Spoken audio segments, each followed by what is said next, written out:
بسم اللہ الرحمن الرحیم۔ السلام علیکہ یا صاحب العصر والزمان۔ ایک واقعہ جس نے زندگی بدل دی۔ بسم اللہ الرحمن الرحیم۔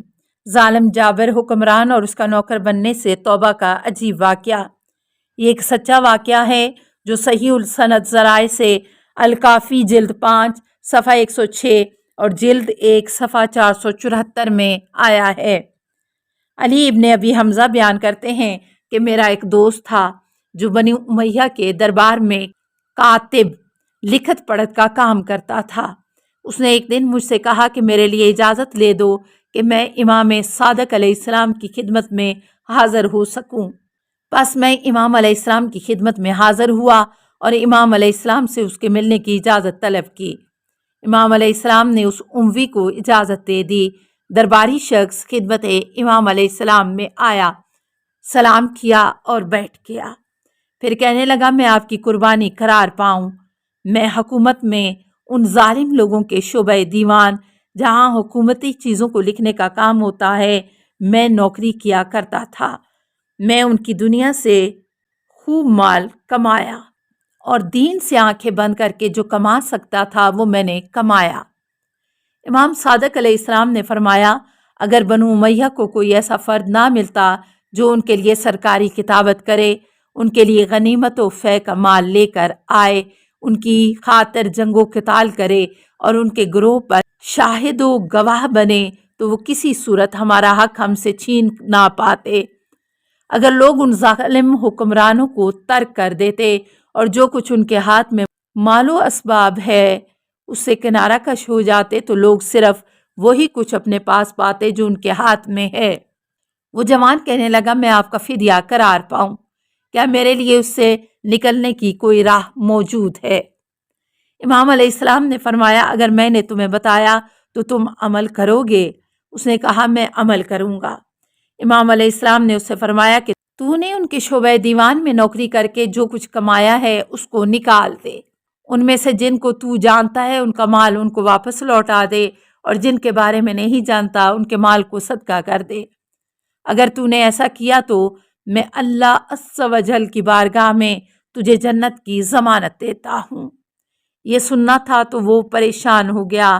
اس جوان نے اپنا سر جھکا لیا اور دیر تک زمین کو گھورتا رہا، پھر کہنے لگا میں آپ کی قربانی قرار پاؤں، میں ہر حال میں ایسا کروں گا۔ راوی کہتا ہے وہ جوان ہمارے ساتھ واپس کوفہ آیا اور اس نے روئے زمین پر کچھ بھی نہیں چھوڑا اور سب کا سب صدقہ کر دیا، حتیٰ کہ وہ کپڑے جو اس کے بدن پر تھے وہ بھی اس نے نکال دیے۔ راوی کہتا ہے کہ میں نے اپنے دوستوں سے مدد طلب کی اور رقم جمع کر کے ہم نے اس کے لیے لباس خریدا اور کچھ نفقہ کا بندوبست کر کے اس کی طرف بھجوا دیا۔ ابھی کچھ ہی مہینے گزرے تھے کہ وہ جوان مریض ہو گیا اور ہم اس کی عیادت و تیمارداری کے لیے آتے جاتے رہتے تھے۔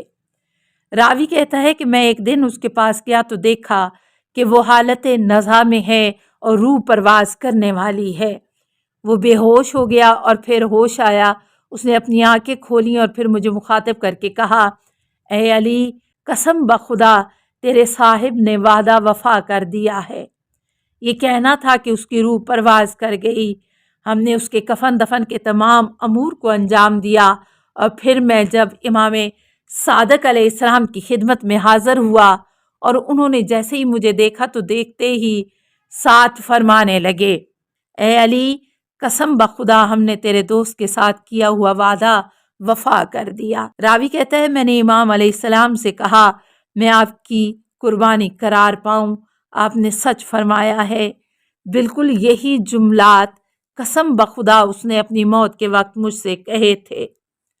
توجہ، اپنے دنیاوی مشکلات پر قابو پانے اور امام زمانہ عز و جل کے ظہور کے لیے دعائیں کرنے والے اپنے روزگار کا بھی محاسبہ کریں کہ کہیں اس روزی کے بدلے جس کمپنی یا ادارے کو محبت و زحمت دی جا رہی ہے اس کی وجہ سے ظالم نظام کو تو تقویت حاصل نہیں ہو رہی۔